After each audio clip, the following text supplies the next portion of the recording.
Okay, all right. Talk to me about, explain the sweetheart scam a little bit. You know, this is a scam that breaks people's hearts and it breaks their bank account. It's a nasty scam. A lot of people today are dating online, or they find someone to date online. What these con artists do is they go online, they just make everything up. They pretend like they're a totally different person. They may even send you a picture. It's not them at all. And what they do is they want to string this person along, and they tell them they love them, but there's always some reason they can't physically meet them and go see them. They're in the military. The scam artist says he's in the military, or he says he's overseas. And then the kicker is, in the end, after a few months getting that person's affection over this long-distance romance, they scam them out of money. They ask him for money. They say, I want to come see you, but I don't have the money. My father's ill. It's always some emergency, and people send them money. The average person in Ohio who falls for this loses $22,000. Are people really falling for this? It seems so transparent. What these con artists do is they prey on vulnerable people.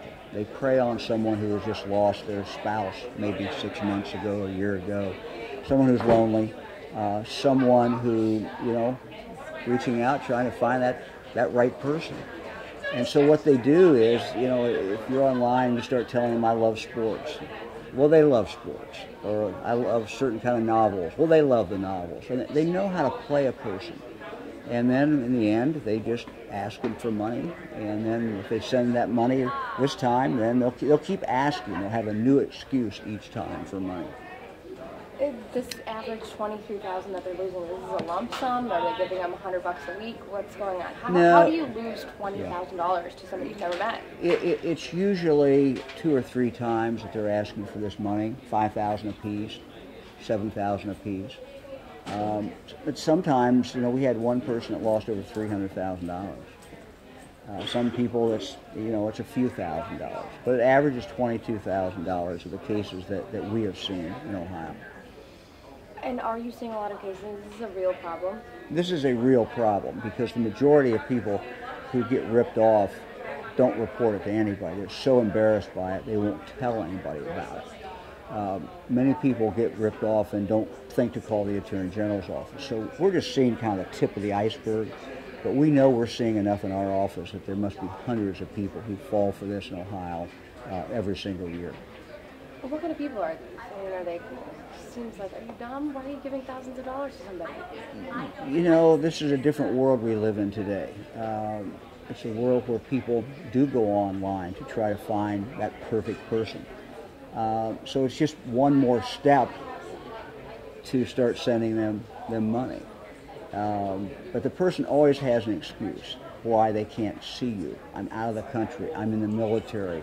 I'm stationed overseas. I'm a diplomat. We've heard all of these stories, but they're so good. They're such good liars that, it makes sense to that person who's hearing it. I think also the person who is hearing it wants to hear that. They're for some reason, and this is some time in their life when they're particularly vulnerable, something has happened to them, and they're vulnerable, and they're reaching out, and they want to believe that this is the right person. What are the odds of getting their money back? Very difficult ever to get the money back, because what happens is these people, and this is a sign that should be a red flag, when they tell you to wire transfer money or to buy a green dot card and give them the number so they can pull down that money, that should be a red flag for people. Once that money is gone, it's gone. Very difficult for anybody ever to get it back, which is why we put out warnings in the Attorney General's office about scams like this. Valentine's Day is coming up. People feel more romantic. I think people are more vulnerable this time of year. Christmas is another time when people are very vulnerable. People feel lonesome many times. Someone they have lost. And so Christmas is a tough time. And so the scam artists know that. These scam artists here, are they overseas? Where are they in Ohio? Some of these scam artists are in the United States, some of the scam artists are overseas. But in either case, very difficult ever to get your money back. But we would encourage people to call their local police and call our office, the Attorney General's office. We will try to help. We will try to see if there's any way that we can get this money back. But at the very least, by people calling us, it gives us information so that we can warn the public about what's going on. What can people do to avoid this? I think people have to just, hold on to their emotions, use their head. These scam artists are counting on you going with your heart instead of your head. So sit back and say, hey, there's something wrong. If I've been talking to this person online for 5 months and I still can't see them and it's always an excuse, probably something wrong with that. Probably not the person you're looking for. It's probably a scam artist. Okay.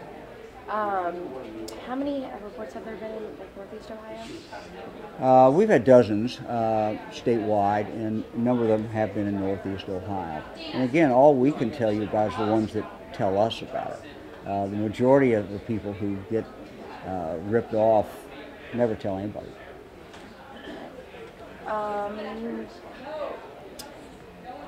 It says there was a Cuyahoga County man that lost $40,000. Yeah, let me grab. Hey, let me grab.